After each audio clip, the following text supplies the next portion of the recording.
오늘 아침에 주신 하나님 말씀은 신약성경 베드로후서 2장 17절부터 마지막 22절까지 말씀 보겠습니다. 주보에는 19절로 나와 있는데 마지막 절까지 공독하겠습니다. 제가 갖고 있는 신약성경 책 386면에 있습니다.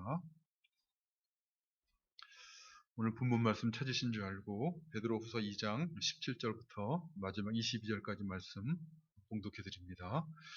이 사람들은 물 없는 샘이요 광풍에 밀려가는 안개니 그들을 위하여 캄캄한 어둠이 예비되어 있나니 그들이 허탄한 자랑의 말을 토하며 그릇되게 행하는 사람들에게서 겨우 피한 자들을 음란으로서 육체의 정욕 중에서 유혹하는도다. 그들에게 자유를 준다 하여도 자신들은 멸망의 종들이니 누구든지 진 자는 이긴 자의 종이 됨이라. 만일 그들이 우리 주 되신 구주 예수 그리스도를 알므로 세상의 더러움을 피한 후에 다시 그 중에 얽매이고 지면 그 나중 형편이 처음보다 더 심하리니 의의 도를 안 후에 받은 거룩한 명령을 저버리는 것보다 알지 못하는 것이 도리어 그들에게 나으리라. 참된 속담에 이르기를 개가 그 토하였던 것에 돌아가고 돼지가 씻었다가 더러운 구덩이에 도로 누웠다 하는 말이 그들에게 응하였도다. 아멘. 오늘 본문 말씀은 교회 안에 들어와 있던 거짓 선생들의 특징에 대해서 교훈하고 있는 말씀입니다.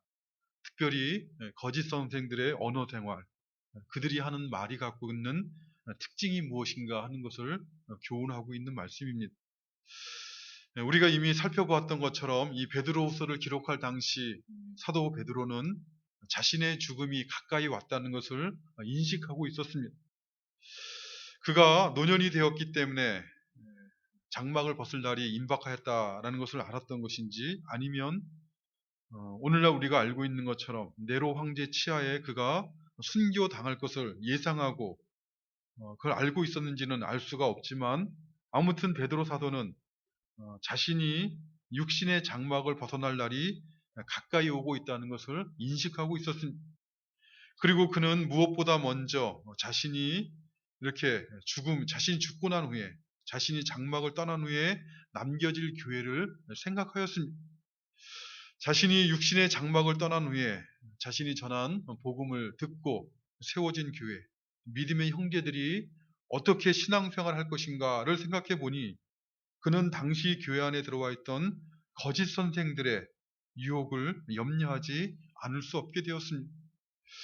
교회에 속하여서 신앙생활하는 믿음의 형제들이 자신들을 사신 예수 그리스도 주님을 부인하고 임박한 멸망을 스스로 취하는 거짓 선생이 어떤 자들인지를 분별하지 못하고 그 거짓 선생들의 교훈을 따라 왜곡된 신앙생활을 하다가 멸망의 길로 가게 되는 것은 아닌지 염려하게 된 것입니다.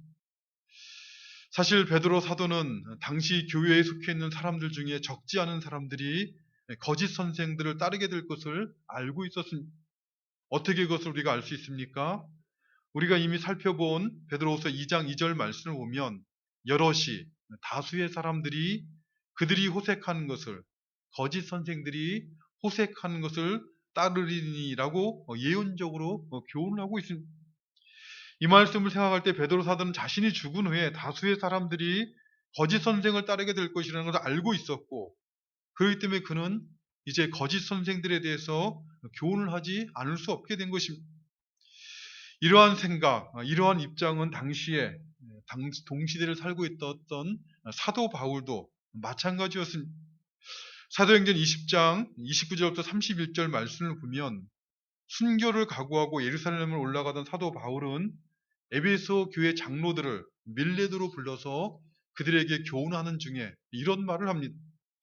내가 떠난 후에 사나운 이리가 여러분에게 들어와서 그 양떼를 아끼지 아니하며 또한 여러분 중에서도 제자들을 끌어 자기를 따르게 하려고 어그러진 말을 하는 사람들이 일어날 줄을 내가 아노라. 그러므로 여러분이 일깨어 내가 3년이나 밤낮 쉬지 않고 눈물로 각 사람을 훈계하던 것을 기억하라 라고 유언적으로 교훈을 하였습니다.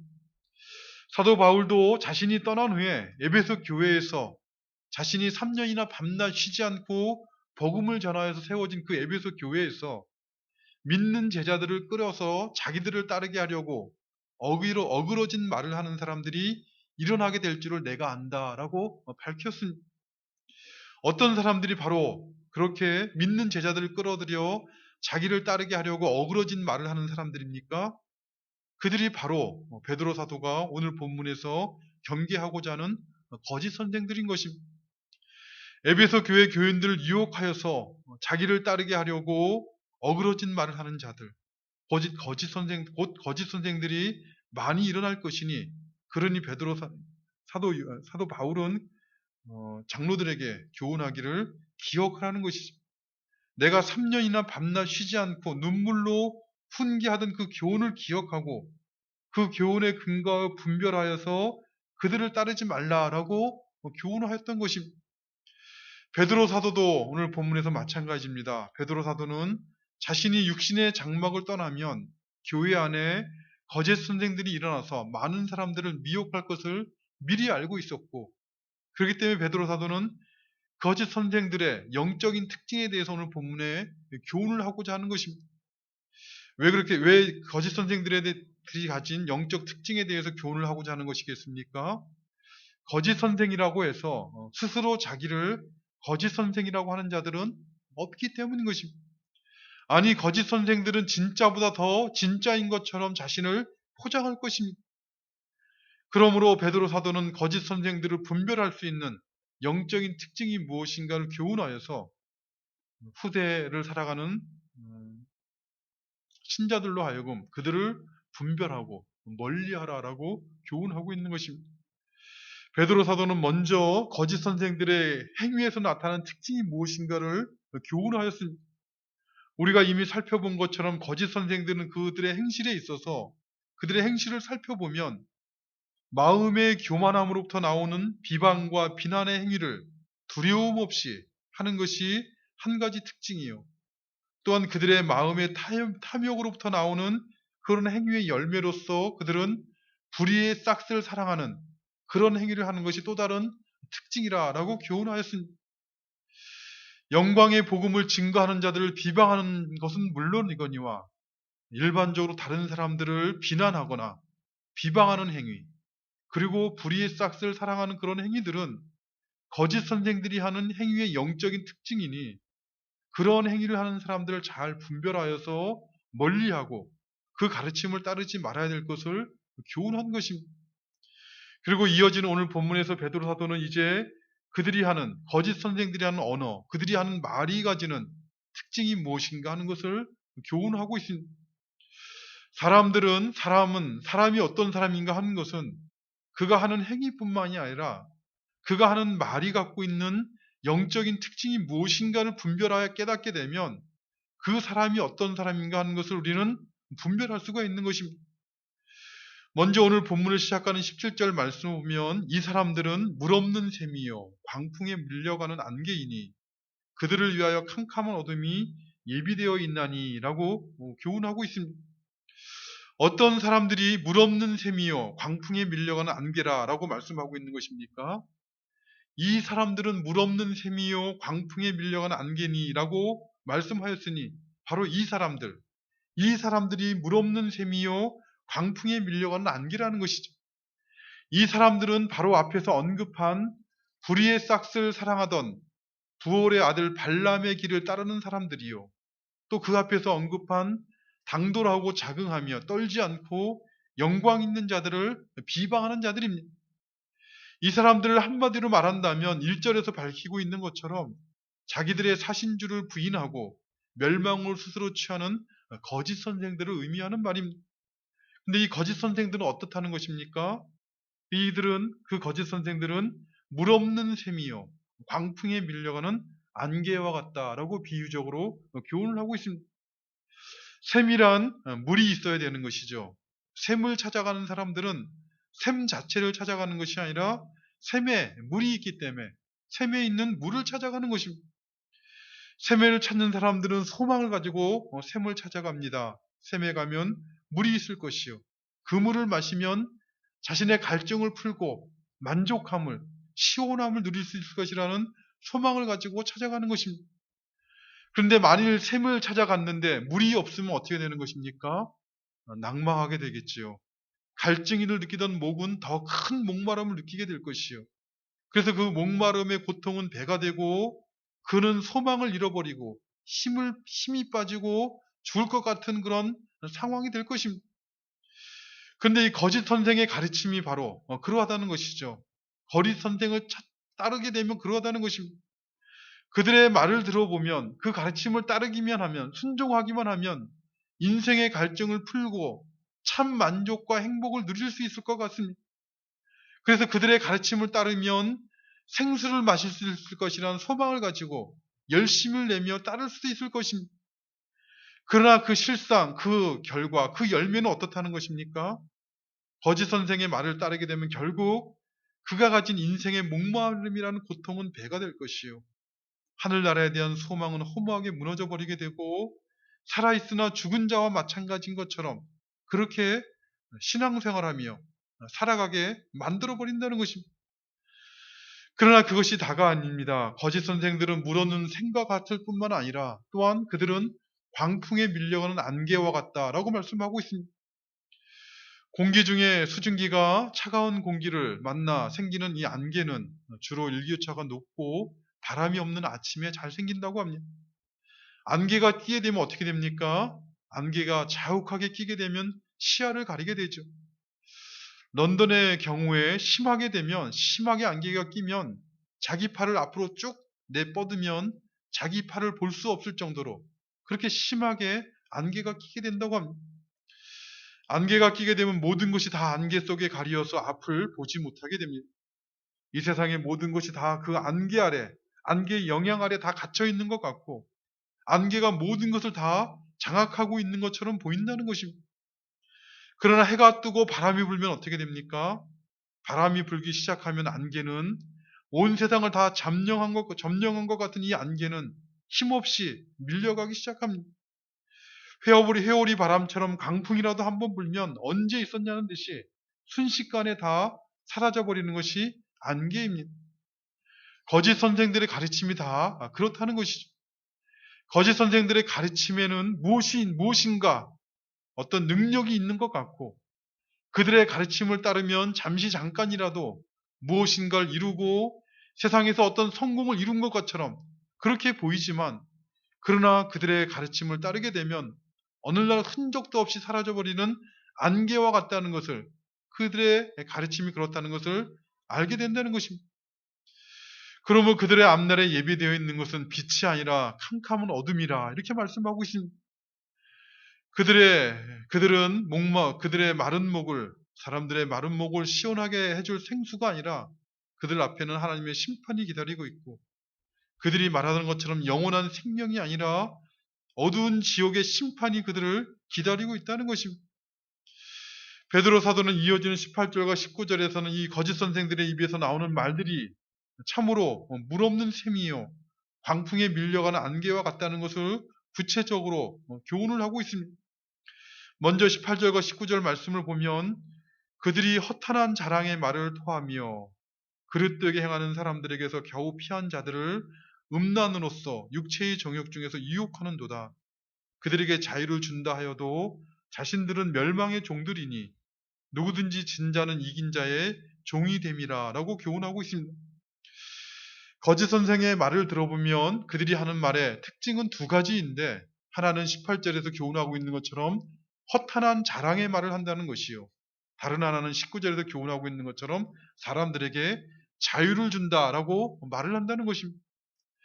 먼저 거짓 선생들의 말을 살펴보면 그들은 허탄한 자랑의 말을 토한다라고 하고 있는데 사실 사람이 자랑의 말을 하는 것 자체는 잘못이 아닙니다.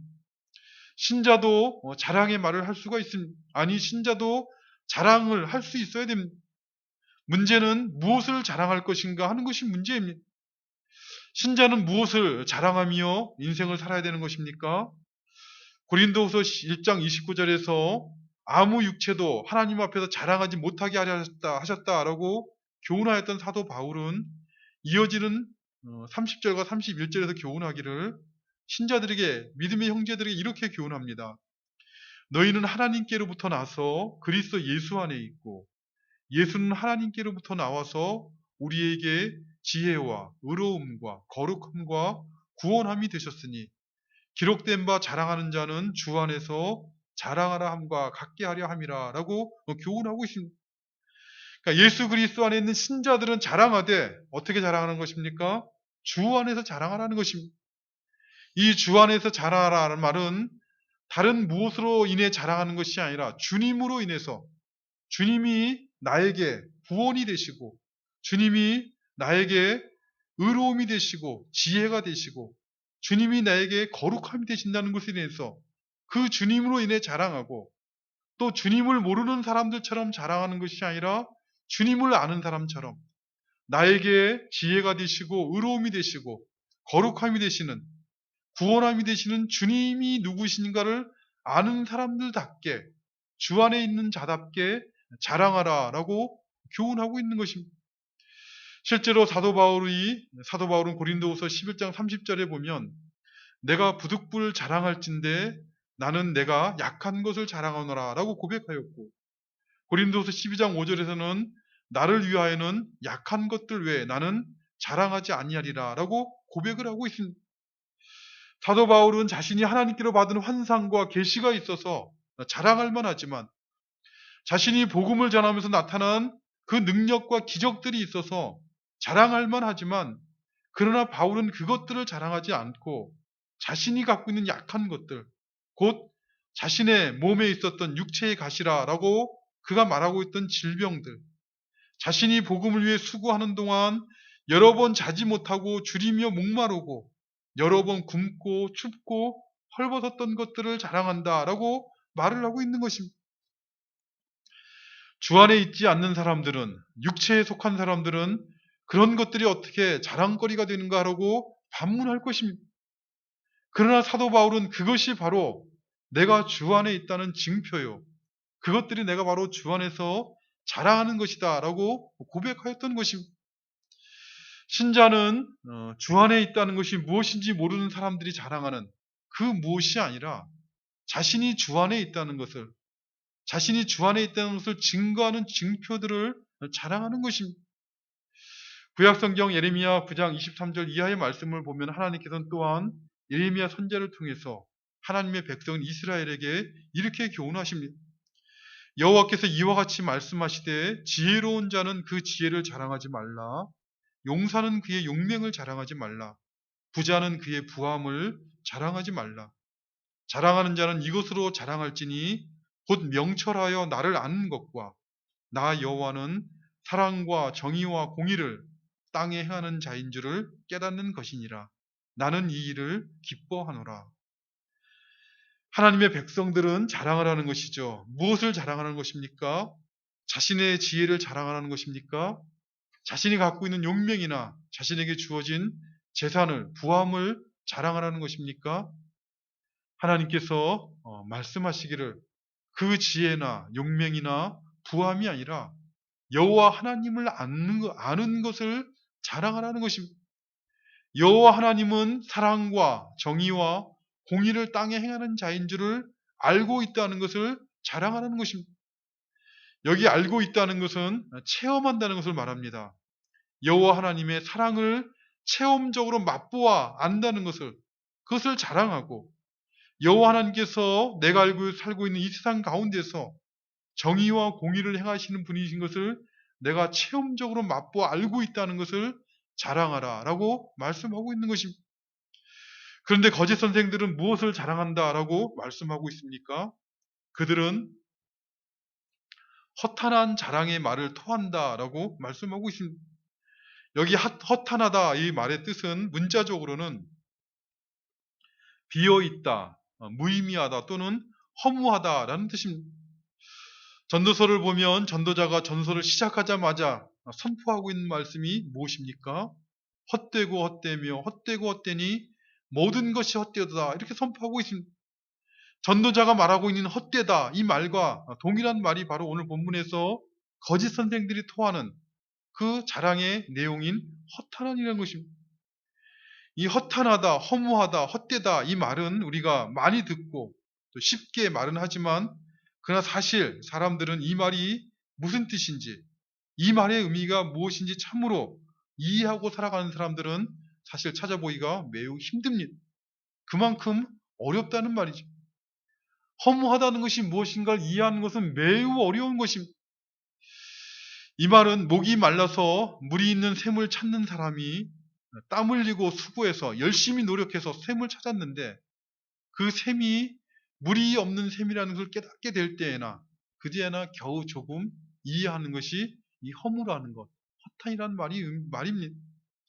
샘을 찾기만 하면 그 샘에 물이 있을 것이라는 소망을 가지고 땀을 흘리고 수고하고 자기 인생의 시간을 써가며 수고하는 사람은 그가 땀을 흘리고 수고하는 동안에는 허탄하다는 것이 무엇인지 결코 알 수가 없을 것입니다.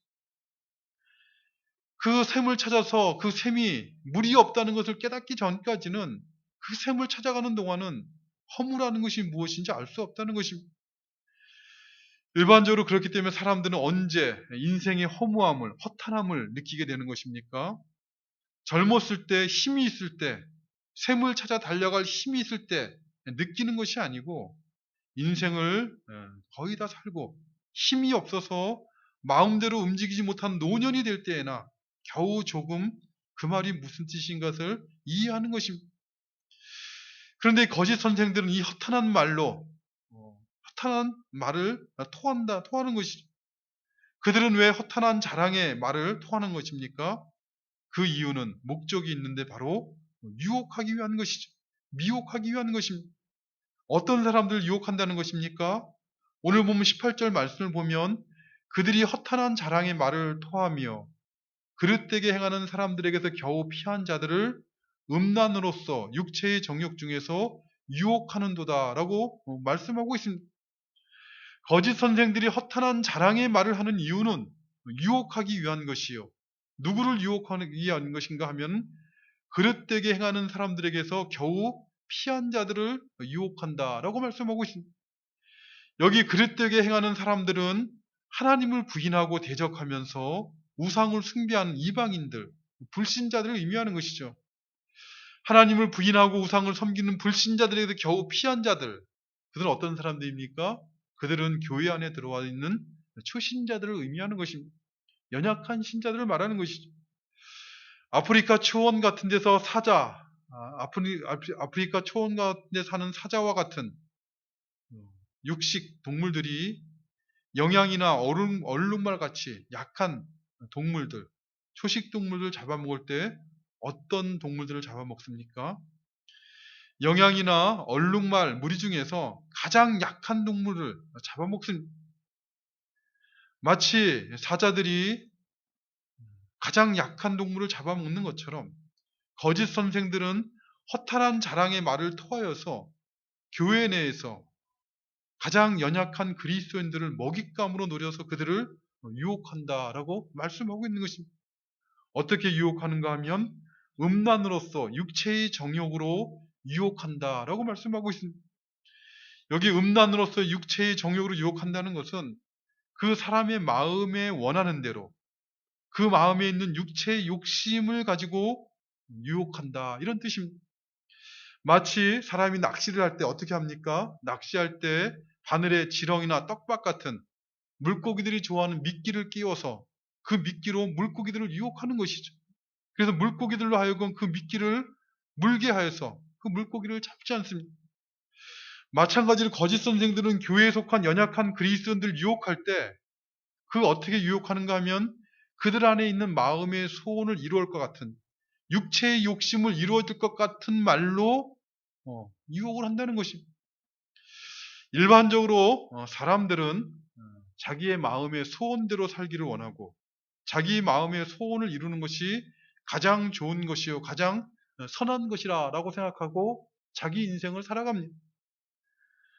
내 인생은 나의 것이니 내가 생각하는 대로 내가 좋아하는 대로 내가 선하다고 생각하는 대로 내 인생을 살겠다는 것이 사람들의 인생관이라는 것입니다. 그러나 하나님을 믿고 살아가는 신자들은 무엇을 아는 사람들입니까? 하나님을 믿는 신자는 무엇보다 먼저 자신이 창조해 주신 하나님이 만든 피조물이라는 것을 고백할 뿐만 아니라 자신 안에 있는 아담의 후예로 태어난 자신 안에 역사하는 부패성과 죄악과 무지함이 있다는 것을 알고 고백하는 것이 그것이 신자된 사람의 특징입니다. 예수 그리스도를 구주로 믿는다는 것이 바로 그것을 의미하는 것이죠. 자신이 죄인이라는 것과 그 죄로부터 구원하시기 위해서 예수님께서 십자가에 못 박히셨다는 고백하는 것일 뿐만 아니라 아직 자신은 죄의 부패함과 무시함으로부터 완전하게 벗어나지 못했다는 것을 고백하며 살아가는 것입니다. 그렇기 때문에 하늘나라를 소망하고 하늘나라에 들어갈 것을 그날을 주님이 재림하실 그날을 기다리며 살아가는 것이 신자인 것입니다. 자신의 마음에는 아직도 죄가 갖고 있는 부패함이라는 것이 역사하고 있고 자신의 마음 안에는 자신의 생각 안에는 무지함이 역사하고 있음을 고백하는 사람이 바로 신자라는 것입니다.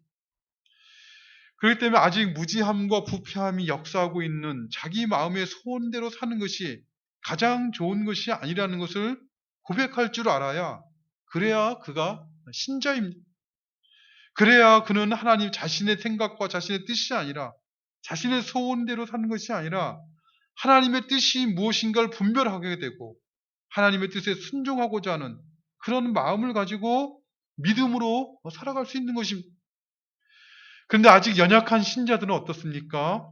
비록 하나님의 은혜로 예수님을 믿는다라고 고백하고 신앙생활을 시작했지만 아직 믿음이 연약한 신자들은 성령의 일과 육신의 일을 구별하지 못합니다. 자신 안에 역사하는 육체의 정욕을 따라 살아가고자 하는 부패한 마음을 따라 살아가기 쉬운 것이 바로 연약한 신자들의 모습이라는 것이.